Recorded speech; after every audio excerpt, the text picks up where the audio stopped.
평화와 사랑을 나누던 성탄절이 12.3 내란의 여파로 혼란과 걱정을 나누는 날이 됐습니다. 윤석열 대통령은 끝내 공수처의 두 번째 소환 통보를 무시했고 서울 시내 곳곳에서는 집회의 구호 소리가 차가운 공기를 뚫었습니다. 버티기로 일관하는 대통령의 무책임한 모습에 성탄절 미사와 예배에 선 종교 지도자들조차 무거운 마음으로 헌법과 민주주의를 말했습니다. 첫 소식 강나현 기자입니다. 내란 사태 이후 맞이한 성탄 미사는 시작부터 무거운 단어들로 채워졌습니다.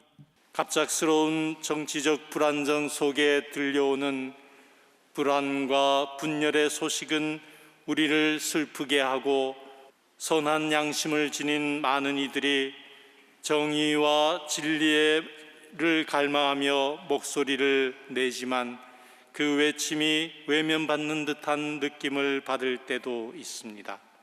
아기 예수의 탄생을 축하하며 세상의 사랑과 평화, 화합과 화해를 이야기하던 예년의 모습과는 달랐습니다.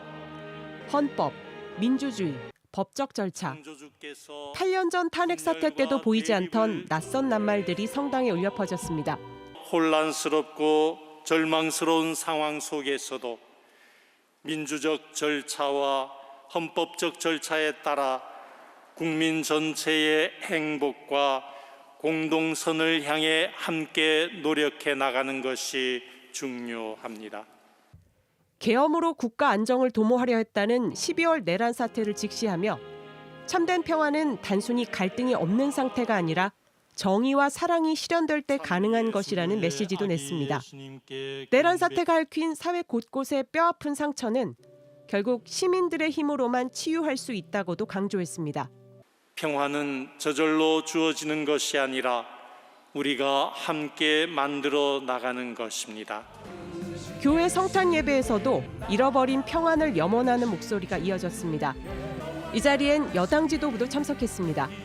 정치 지도자들은 국민이 자유롭고 평안한 일상을 살 수 있도록 비상시국을 최대한 빨리 수습해야 합니다. 비상계엄과 탄핵 등 중대한 정치적 현안은 법과 원칙, 민주적 제도와 절차에 따라 신속하게 해결해야 합니다. JTBC 강나현입니다. 이렇게 많은 사람들이 위로받고 싶어하는 성탄절. 윤석열 대통령은 또다시 분노와 실망만을 안겼습니다. 공수처의 두 번째 출석 요구에도 끝내 응하지 않은 겁니다. 공수처는 바로 체포영장을 청구하기보다는 이르면 내일 한 번 더 소환 통보를 할 걸로 보입니다. 박현주 기자입니다. 공수처가 출석을 요구한 오전 10시가 됐지만 윤석열 대통령은 모습을 드러내지 않았습니다. 공수처는 시간을 두고 기다렸지만 역시나였습니다. 공수처의 출석 요구를 거부한 건 지난 18일에 이어 이번이 두 번째입니다.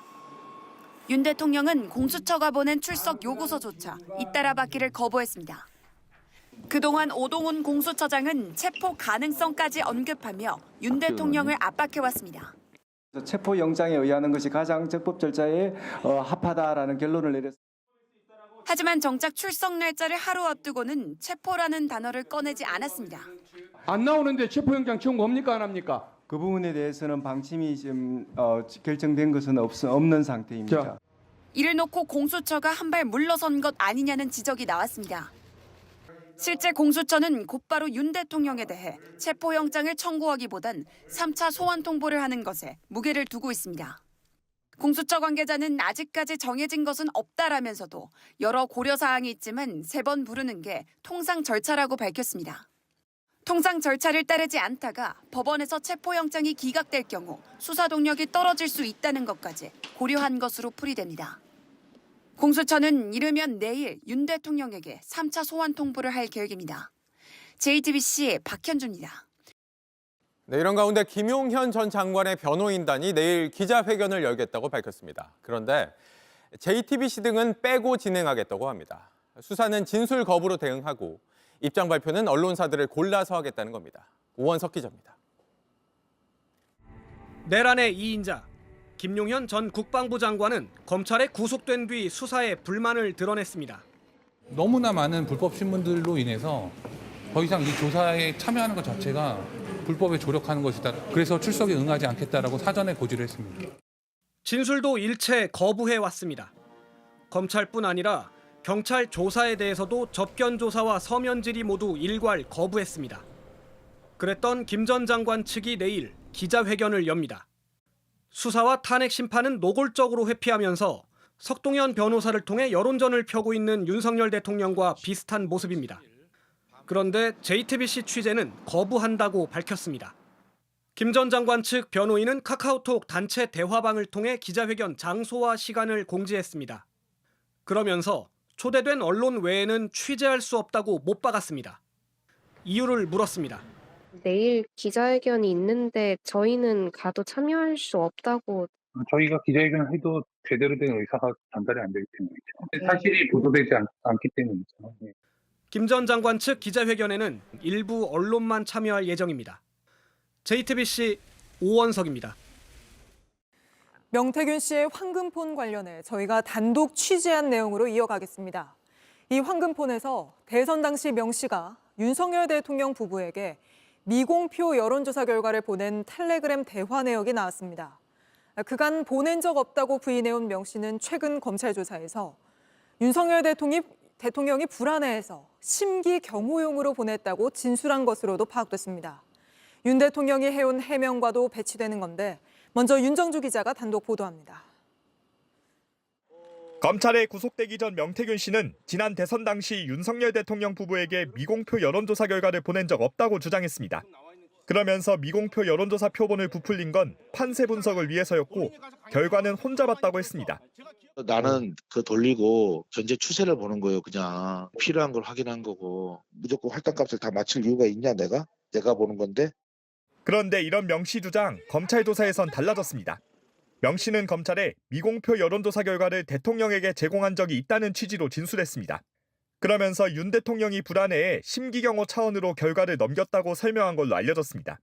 검찰은 명 씨가 윤 대통령과 다른 후보 간의 차이를 벌리기 위해 일부 표본을 임의로 2배 늘린 걸로 보고 있습니다. 또 이렇게 조작된 미공표 여론조사 결과를 윤 대통령에게 보낸 텔레그램 대화 내역도 확보했습니다. 대화에서 명 씨가 조작된 결과를 보내자 윤 대통령은 해당 메시지를 읽은 것으로 파악됐습니다. 윤 대통령은 지난달 대국민 담화에서 명 씨에게 여론조사를 해달라고 한 적 없고 여론조사를 조작할 이유도 없었다고 주장했습니다. 여론조사가 잘 나왔기 때문에 늘 그거를 조작할 이유도 없고. 하지만 이 같은 대통령 해명과 다른 명 씨의 진술과 텔레그램 대화 내역이 나온 겁니다. 검찰은 명 씨가 윤 대통령에게 무료로 미공표 여론조사 결과를 제공하고 그 대가로 김영선 전 의원의 공천을 받아온 건 아닌지 수사하고 있습니다. JTBC 윤정주입니다.